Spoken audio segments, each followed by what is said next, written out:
Today on Debt Free in 30, debt scams starting right now. This is Debt Free in 30. Here's your host, Doug Hoyes. As is our custom here on Debt Free in 30, in the month of August, we rebroadcast past episodes. I record a brief update at the start of the episode, but they're only available as an audio podcast, not on YouTube. So this will be our last new YouTube podcast until September. So for August, get your favorite podcasting app, Apple Podcast, Spotify, whatever, and subscribe for the August episodes and subscribe on YouTube so you get notified of all new episodes starting in September. So this is episode number 361 of Debt Free in 30. It's the end of July 2021. That's the year we're in, right? Have I got the year right so here? far? Make sure I got that right. It's hard to tell with the Olympics. It is. And today we are going to talk about debt scams. So Ted Michaelis is here. And just so everyone understands, we are double vaxxed and we have had haircuts. So that's the most important thing. So question number one, before we get into the real detail on this, and I will put timestamps on YouTube so people can see what we're talking about and can skip ahead if you want. What is it that causes debt problems? Is it as simple as, we just spend too much? Well, that's what lots of people like to believe. But the truth is there are as many reasons for causing or incurring debt as there are reasons for walking across the street. I mean, you could get sick. You could lose your job. It could be a marital breakdown. Something has happened in your life that's gone wrong that you didn't plan for or you couldn't plan for, and now you've fallen into debt. Right. Things were going okay, and as a result, you had access to credit. You were able to borrow money, or you incurred debt because you had income and weren't able to pay your taxes or whatever. Right. And now things are not as good. I've got all this debt and I can't service it. So what do I do? Who do I turn to? What do I do? Because this is something that's brand new. I've never been in this situation before. Yeah. Who do I turn to? Well, that's one of the interesting things about our culture. You'll tell somebody if you've been diagnosed with some horrible illness, something really just unspeakable, but you won't tell anybody if you get into financial trouble. So you won't talk to your buddy at work. You won't call your dad. In fact, a lot of people won't even tell their spouse. You're starting to get into debt. Things are going off the rails financially, and you just don't tell anybody. And so you reach out for information, and the logical place to reach out for information now, of course, is the interweb. Yeah. And we go to those reputable sources like Facebook and TikTok and Instagram, where all the pillars of the community hang out. Right. And that's where we get our information. Probably not a great strategy in a lot of cases. We're going to talk more about that. Yep. But let's go back to the beginning of the thought process then, because for the last 50 or 100 years, the logical two options when you've got debt problems are credit counseling or a formal insolvency, a bankruptcy or a consumer proposal. So give me the quick overview of what is credit counseling? Well, so informal credit counseling is just when you get somebody to give you some budget advice, help you restructure your debt, put together a plan. I think what you're really referring to are debt consolidation programs where not-for-profit organization, and there are still 2 or 3 national ones that are operating, all the local ones are gone, put you in a payment plan where you repay 100% of your debt over a 4 or 5 year period. They ask you to make a charitable donation on top of the debt. So, for example, let's say you owe $63,000. I'm just picking a number. That's a strange number. In the DCP plan, you'll probably repay $1,250 a month. That'll retire the debt 100%. It will provide some sort of donation for the operating cost of the charity. So you'll end up paying back $75,000 on the $63,000 that you owe. Yeah, and in that's fact, a pretty typical example. Yeah, in fact, I had a client with exactly that scenario. She was a single mother. She had $63,000 in debt, and what we used to call a debt management plan, but now they call it a debt consolidation program. Don't know why they changed it. Well, marketing. Right. So she ended up paying $1,250 a month for 60 months, which you're right, $75,000. So a single mom. Single mother. Now, she had a decent job. Right. She wasn't a minimum wage worker. She was making more than that. But 2 or 3 months into it, she called me and said, I can't do this. It's impossible. I mean, I can pay something, but I certainly can't pay that amount of money. So I said, okay, let's talk about your options. And we talked about a consumer proposal. So give me the upshot of what a consumer proposal is. Well, a consumer proposal is a legal procedure where you offer to repay a portion of your debt. Typically, it's somewhere around a third. So in this particular example, again, I'm just picking numbers. Let's say she offered to pay back $24,000, $400 a month over 5 years. Now, it's a proposal because it's an offer you make to your creditors, and they get to agree, disagree, or counteroffer. The vast majority are agreed to because everyone involved in this process knows what the creditors are expecting. We make sure that you offer something that's reasonable for them, that's a benefit to you. Yeah, and in this case, that's exactly what we did. She offered a proposal of $24,000, and they accepted it. It's almost like I do this for a living. I know. It's almost like we have cue cards or something. Sorry, I'm having to adjust my headset here because with my hair being cut now, I don't have as much room. Properly? It doesn't fit properly. So she offered $24,000, $400 a month over 5 years. And remember, the debt consolidation program through the not-for-profit credit counselor was $1,250 a month. Right. They said yes. She's really happy. It's all working out great. Now, those are the two traditional solutions. Well, now we've got these people out there, which they don't have a name. We used to call them debt consultants. I mean, debt scammers, I guess, would be another word. We had a less polite name that we called them. Yes, we did, but we want to keep this as family friendly as possible. Right. I'm now thinking what we should call them is consumer proposal salespeople, because that's actually what they do. Most of them. So, and I'm not going to mention names today of these companies, but if you want to know who they are, well, you can find me on Twitter at Doug Hoyes. Give me a call. I'll tell you exactly who I'm referring to. On one of their websites, they ask the question, will I get sued by my creditors? And I will quote here from their website. It says, all of our programs come with full legal protection from creditors, meaning that not only will you not get sued, but you will also be protected from all other forms of creditor action. Collection calls and letters will stop. Garnishments will be canceled. And even if a creditor has put a lien on your property, with the exception of CRA liens, it will be lifted upon completion of the program. So, Ted, how is that possible? Well, in fact, it's not by anything that they're going to do. So what these companies specialize in is putting a nice glossy coating on something called a consumer proposal. The only folks that can file a consumer proposal for you are licensed insolvency trustees. And so these folks will get you to respond to their advertising because it's a lot flashier than ours. It's a lot catchier. They can say things that I'm not allowed to say. They can lie. And once they get the hook into you, well, okay, you've paid us our fee, and now you need to talk to this guy over here because he's actually going to file the proposal for you. And why then do they exist? Well, they exist because people are afraid to talk to you and I.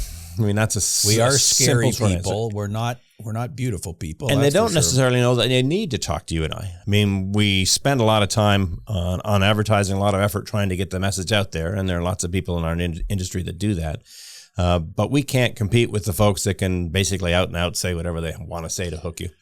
Yeah, exactly right. And the beauty of their business model is the only real expense they have is advertising. Right. How much does it cost me to run that ad on Google? Yep. That you responded to. Google, Facebook, TikTok, Instagram, all those places. Right. You and I can spend money on advertising, but we also have to spend money on actual people. Well, we've got to provide the service that we they're actually have to do advertising. it. Yeah, exactly. Yeah. So we're here in our head office in Kitchener today, and our staff are mostly still working from home, but we have a whole bunch of people, dozens and dozens of employees who actually do the work. They actually negotiate with the creditors, do all the paperwork and so on. So if we collect $1,000 from a client, we can't spend $1,000 on advertising, right? Because we have to spend some money on actually doing the work. Whereas these debt scammers, they can spend all their money, except for their profit, on the ad because they don't have to do any other work. And none of the money you ever get to these debt scammers is actually going to your creditors at all. I mean, that's a huge distinction. The vast majority of the money that you have to pay to us in a consumer proposal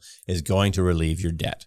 We're paid fees based on a court schedule. It's fixed. Doesn't matter which trustee you're dealing with. The debt scammers charge you a fee up front for this service that effectively there's no charge for. Well, and I talked to a lady last week, so this is not ancient history. This is only from a few days ago. She had talked to one of these places, and they said, oh, yeah, no problem. We've got a credit repair program for you. That's a good name. A beautiful name, because, again, it doesn't mean anything. It's like saying, oh, I'm a financial advisor. Right. Okay, well, that's just a made-up word. I'm a financial planner. Okay, well, that's also a made-up word. If you're a certified financial planner, okay, that's an actual thing. There's a designation. But, okay, credit repair is not a legal term. And the deal they offered her was she would pay them $260 a month for 6 months, and then $110 a month for 5 years. And they said they would call all the creditors. They being a term encompassing anyone involved with this process? I guess so. I don't know. So she had a queasy feeling about this. Right. And so she should. So she looked around, ended up finding us, and we ended up filing a consumer proposal for her last week where she is offering the creditors $100 a month for 5 years. Right. What I think this company would obviously have done after taking $260 a month for 6 months would have said, okay, we've put the balls in motion. Now we are going to refer you to a licensed insolvency trustee to actually file the proposal. And the proposal is going to cost $210 a month. $110 goes to us. $110 goes to the trustee to actually file the procedure. So she would have ended up paying more than double. Right. And she wouldn't have gotten any of the legal protection from these Well, guys. and if it weren't for COVID and the pandemic, she'd never get to the 6-month clock anyway. You start missing your payments, your creditors start calling you in month 2 or 3.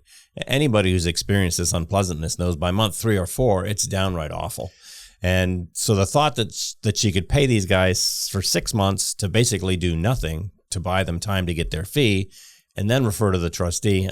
In most cases, it doesn't get that far because they take action before you get to the trustee. Absolutely right. So something had to be done and had to be done Quickly. Yeah, a lot more quickly. So what is it the tricks these guys are using then? Because on the surface of it, it doesn't make any sense at all. Right. If I have debt problems, why would I not immediately contact a licensed insolvency trustee, whether it's you or me or one of our competitors, who is licensed by the federal government, fully regulated? We've got to follow all the rules.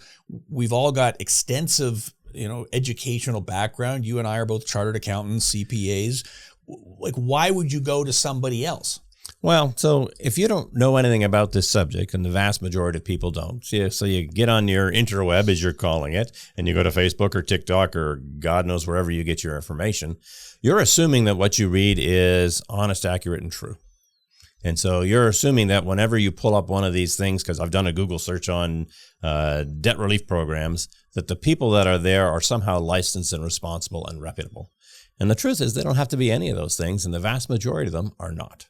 Well, I believe it was Abraham Lincoln who said, if it's on the internet, it's true. Abraham Lincoln said that? I believe he said that. I could be wrong. Yeah, and they're very good because they're very vague. They're vague. Well, but they're hitting the emotional buttons that you need to have somebody hit. I'm getting swamped with debt. What can I do? We can help you. That's great. Well, how can you help me? Well, we're going to contact people and get them to stop bothering you. Okay, what does that mean? What was your quote before? We'll provide full legal protection? That's right. We'll provide full legal protection from creditors. Right. So, yeah, and you're right. They are very good. They hit all the hot buttons. They use what's called social proof. Look at all our Google reviews. Oh, yes. Which, perhaps are fake. I mean, you can go to our website, hoys.com, and every single one of our Google reviews, and we've got more than 1,000, are actual real people. Right. That actually, left that review. They also like to show that they're the good guys. Yep. One of them says, for every consultation we do, we will donate $1 to sick kids. That's fantastic. Right. So obviously they're great people. So I don't know. It's a bit of a scummy situation. That's for sure. Well, but it's like anything else. If you don't ask the right questions of the people that you're going to engage to provide you with services, how do you know you're actually getting somebody that knows what they're doing? Well, so let's go to the practical advice section of this. That's a good idea. Of this wonderful podcast here. Okay, so what should you do? So you just raised a pretty obvious one. You should ask some questions. Right. Always ask questions. You never just blindly sign any kind of contract to do anything. Do you? I do. I sign everything without looking at it. What questions should I ask then? So I'm on the phone with this person. What kind of questions would you be asking? Well, so what's your experience? What are your qualifications? That's a pretty simple one to ask anybody. Those are two really good ones. What are your qualifications? What are your experience? So if the person says, well, I'm a lawyer, okay, well, that's a real thing. Sort of. I mean, maybe you're a commercial real estate lawyer, which may not help you deal with debts, but okay, right. That's actually something. It's like if I have a medical problem, is there a difference between a medical doctor, an MD, and some guy on the internet? Well, yeah, probably. Well, let's role play this out. So you ask the person, what are your qualifications? And their answer is, well, for the last 10 years, I've been helping people solve their debts. Okay. That sounds pretty good. I've been doing it for 10 years. Good. And so who regulates you? Right. Well, nobody regulates them, right? Because when you ask that question of you or me, we will say, well, we've been doing this for like 30 years. Well, I guess Hoyes Michaelis has only existed for 22 years because we're just young guys. But we are, as I said, we have all those professional qualifications, university degrees, and so on. And most importantly, we are regulated by the federal government. We're licensed by the federal government. Licensed and regulated, right. Yep. So that's why it's called licensed insolvency trustee. Mm-hmm. And in order to become a licensed insolvency trustee, there's a bunch of stuff you got to do. It typically, for most people, ends up being about a 5-year program. That's right. After they've graduated from university, after they've started done working. Something else, right? And so it's not just, I watched a 1-hour video and now I'm qualified. There's a lot more to it than that. So yes, do you have a government license? Right. And if they say they do, great. Well, tell me how I can look it up. What is it? What is it? Where is it? Are you a licensed insolvency counselor? Which lots of these guys get that designation. It means that they can provide insolvency counseling to a licensed insolvency trustee. It doesn't allow them to do the work of filing proposals or bankruptcies. It allows them to work for someone doing that in a limited capacity. Right. And they still have to be licensed, so their name will appear on the government's website. And again, I'll put a link in the show notes to how you can go and do Check that search. out. Now, I guess another question that would be good to ask would be about money. Right. Fees. What's the deal on that? Yeah, it's always a good question to ask. Anyone that asks you for money up front probably is not a licensed insolvency trustee, and you probably shouldn't be dealing with them. I'm not saying that there's no value to talking to any of these people, but anyone whose first concern is, well, you got to sign this and I need some money. Even after, so it's a 5-minute phone call. The first consultation is free. Well, we're done that now. We want to get you in the program. You need to sign this and make a commitment. Yeah, and most of them now are not charging the huge upfront fees because, well, it's illegal. And here in Ontario, the debt settlement rules do not allow the charging of upfront fees. But you can certainly put someone on a payment plan. Right. You're going to be paying me $200 a month for the rest of your life. So that's not an upfront fee. And I'm going to collect the first few payments before I actually send you over to the trustee. Another good question would be, so who am I dealing with here? Right. Am I dealing with you? Am I dealing with somebody else? What do you mean you're going to refer me to another guy? Or better yet, they don't tell you that they're going to refer you to another guy. And next thing you know, boom, I'm in a Zoom meeting with somebody else. Right. So if someone calls you today and gets you on the phone and asks you that question, you're going to say, well, here at Hoyes Michaelis, we have a team. Right. But I will have overall carriage of your file. Right. You can always reach me by phone, email, set up a meeting. I mean, we pride ourselves on the fact that we're available to talk to people. Yeah. And you can know who you're talking to. Right. And it's not that you and I are making the bank deposit every day because it's all computerized. We probably mess it up. You and I are not typing up every form that goes out. We have a team for that. But you and I and all of our trustees and other professionals are meeting with people, walking them through their options, and we're there throughout the process. Right. Well, and ours is the only firm that is trustee heavy. We make sure that you're talking to trustees at the very beginning of this process. If it was a medical program, you'd call that triage. You're going to get a solution and a plan put in place by somebody who's a trained professional. Yeah, and they're going to be responsible for you as it goes through the system. It won't be somebody who's been doing this for 2 weeks. Right. So, okay, that is the practical advice for the human being that's watching us today. And I think the advice we just gave applies to everything. Yeah, I mean, it's not just our services. It's any kind of service. If you're going to have a plumber into your home, you wouldn't just, flip to, where do you get plumbers now? I don't know. I was going to say the Yellow Pages, but that doesn't exist anymore. But, that's right. But yeah, I mean, if I was hiring a plumber, which as I've said on this show many times is probably the most important occupation there is, I would, do you have any kind of certification? How long have you been in business? What other clients have you dealt with? I mean, there's a bunch of questions I would ask. Right.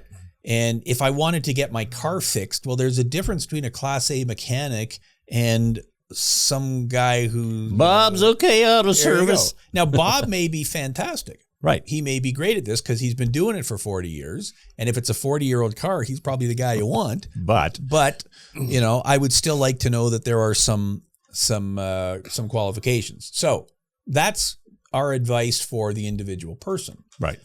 But is there not also a role for a regulator here? I think there is. And we've advocated this for a long time. None of these guys exist in a vacuum.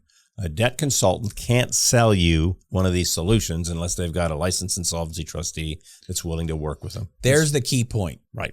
So what they are doing is acting as a referral service. They have to have someone refer to. Right. So in the past, we have had people who've said, oh, Joe, the debt consultant told me to call you. And we say, great, come on in, let's talk, whatever. And we're happy to talk to anybody. Right. We don't discriminate. But when they say, oh, yeah, so the deal with Joe is he sent me to you and I've got to pay him $100 a month for the next 5 years for ongoing service and support. Right. You are going to say, no, you don't. No, you don't.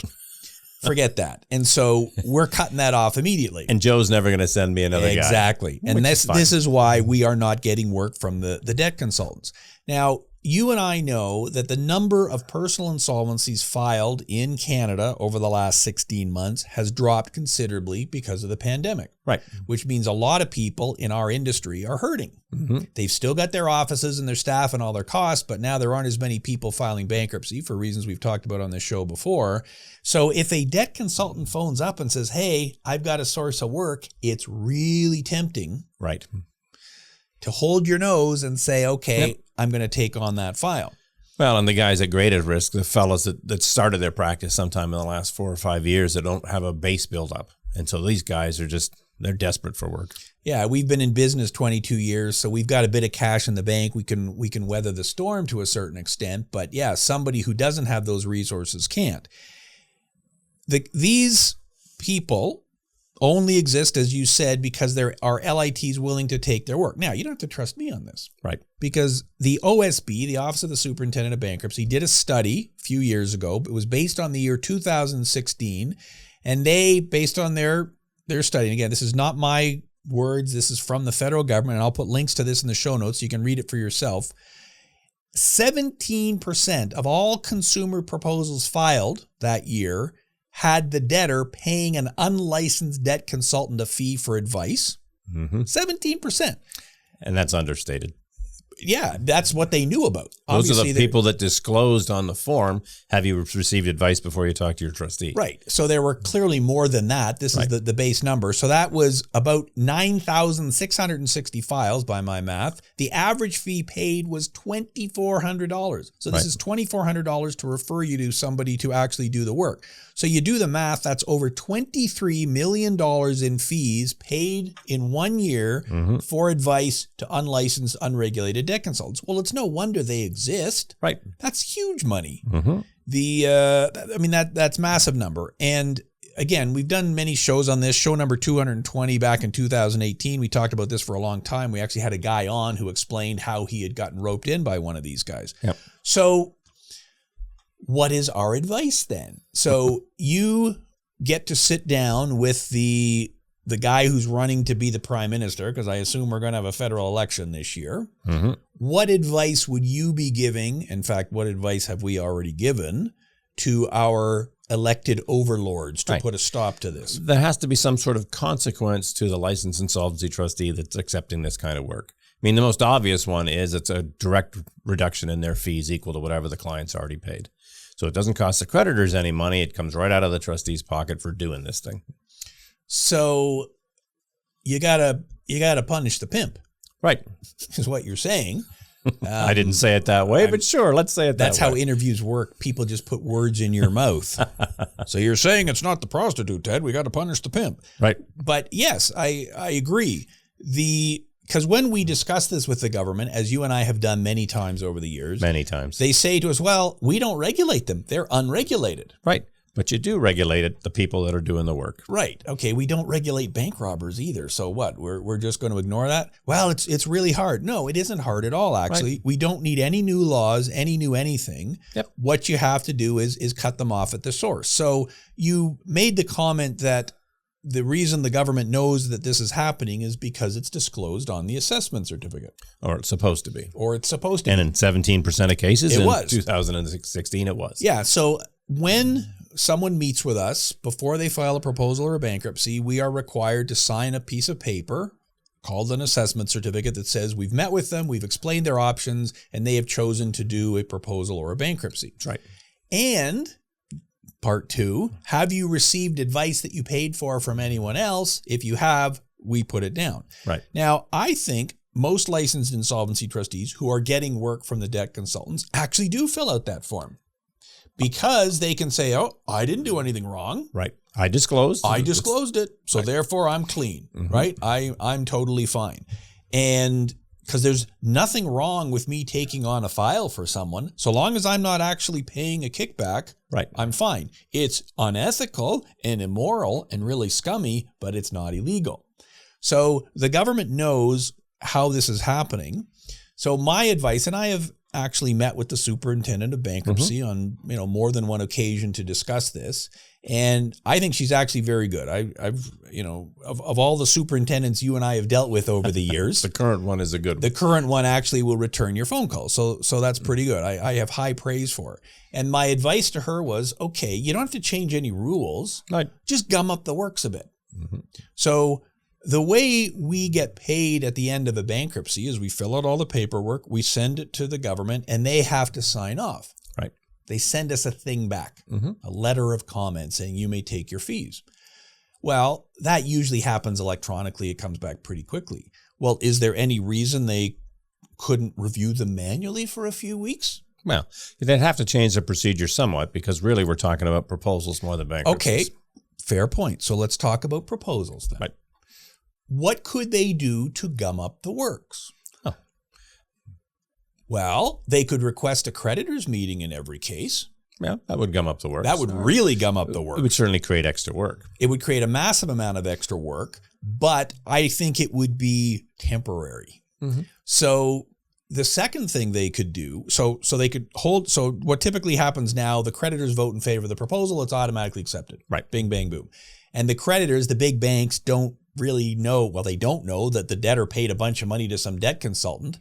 If the banks knew, I think they'd be more offended by it because in a lot of cases, it was a cash advance on their credit card, which is how they paid the debt consultant. Almost every case. Almost every case. I don't have any money. That's why I'm going to you. Right. But if the Office of the Superintendent of Bankruptcy said, okay, you know what? For those trustees who we know are doing this kind of scummy work, we're going to have a creditors meeting where we're going to chair it and we're going to ask the debtor, so how did you find out about them? Who did you pay for money? What happened? Right. And do you realize you don't have to keep paying that fee to that debt consultant for the next 5 years? No, I didn't realize that. Well, they would stop making those payments. And would that not fairly quickly get back to the debt consultants who would stop sending work to that trustee? I'm not sure they'd have to stop making the payments because they got a contractual relationship, but they could certainly express their displeasure at the payments being made and the agreement being created. Well, and was the contractual relationship not signed before the proposal started? Yeah, but if they made a payment after proposal, did they? I mean, there's all sorts of, there's a legal mess here. Was that a secured debt or not, though? I mean, but you're right. We could the works could certainly be gummed up. And that would actually add to the confusion and the gumming up if you had to appear in court to justify any of this. So, and I mean, the other thing that could be done is the superintendent has the ability to do an examination under oath. Right. How does that work? Well, so they basically, at this point, they randomly select a number of persons unless someone specifically is directed to be examined. And they call the individual in and they go through a specified list of questions and concerns regarding how the file's been conducted, how they incurred their debt, what their situation is, what's the relationship with the trustee, how many times have they met with them, that sort of thing. It's fairly comprehensive. Most people, it takes an hour or two. But it could be done in a summary fashion. It could be done. We're doing this examination. We're doing it over the phone or Zoom or Teams or whatever, and we've really only got one question. So how did you find the trustee? Oh, did you pay any money to someone in advance? Yes, I did. Oh, do you realize that you do not have an ongoing relationship with that other person? No, I didn't realize that. You can stop making those payments. And again, you're chopping it off right where it needs to happen. So again, I think this is a problem that is easily solved. Yeah, if they have the will to do it, the tools are already there to stop this problem. Absolutely right. And we will continue doing what we do, which is doing things like this podcast. As you said, we've got tons of information. Well, we're going to continue to advocate for the debtors because at the end of the day, they're the ones that are getting screwed here, for lack of a better term. Right. As is often the case in life, the big rich guys are fine. Right. As we've seen during the COVID period, the wealthier have gotten richer, and it's the middle guy, the guy at the bottom, who has been harmed much more heavily. So yes, we will continue to do this. We don't have the millions of dollars to be spending on TikTok advertising, although I think we should start that. I'm going to look into that. Okay, we'll look into that. But we do have the ability to do a podcast, which none of the debt consultants do. Well, and we've never been shy about calling a spade a spade. Yep. When we see these things, we tell people, which is, why we have so much fun talking about payday loans. Right. Which will be coming up on season 8 of Debt Free in 30. So there you go. I think we have gotten it out of our system. We've now got 4 weeks to recover before we get back at it, although you will be back next week. I haven't told you yet. But Gotcha. So, as I said, this is our last video episode of season number 7 here on Debt Free in 30. Season number 8 starts in September with all new episodes. So if you haven't done so already, if you're watching on YouTube, there's a little like button, a subscribe button, a notify. You know how all this works. Right. Sure. Of course you do. And if you're listening on audio, then again, subscribe. You'll continue to hear episodes throughout the month of August. We've got a few things we're sort of toying with for next season. Okay. Some teaser there. Well, some different technology. Maybe we'll have different stuff on the desk. I would like to do some roundtable type discussions where maybe you, me, another guest or two throw a bunch of different opinions from different perspectives. You want to grill somebody in public. Right. That's what you want to do. That's what I want to do. Well, frankly, I don't know the answer to every question. Right. That's one of the reasons I do this podcast, is to hear what other people think. So I'd like to do that. So if you're watching, you got some show ideas, well, hit me up on Twitter at Doug Hoyes, whatever. And as I said, for the month of August, we're going to rebroadcast episodes from the past. So next week's episode is going to be one you and I did 2 or 3 years ago now, and it's continues to be downloaded hugely. And that is, Can a collection agent take me to court? Right. Interesting question. So we talked about that, but what we're going to do next week is you and I are going to come back and record a quick introduction with some new information, specifically with respect to the Limitations Act, right, which got kind of mucked up during COVID. And you can listen next week to hear what we have to say about that. The Limitations Act specifies how quickly a creditor has to sue you. Right. Well, it may be that they've got more time to sue you than you thought, something you should be aware of. So that will be next week. Okay, I think we've hit it. Wrap it up. We've done. hit it up. That is our show for today. That is our final YouTube episode of season number 7. We will see you again in September, and you'll be able to listen in starting next week. That is our show for today. Thanks for listening. For Ted Michaelis, I'm Doug Hoyes. That was Debt Free in 30.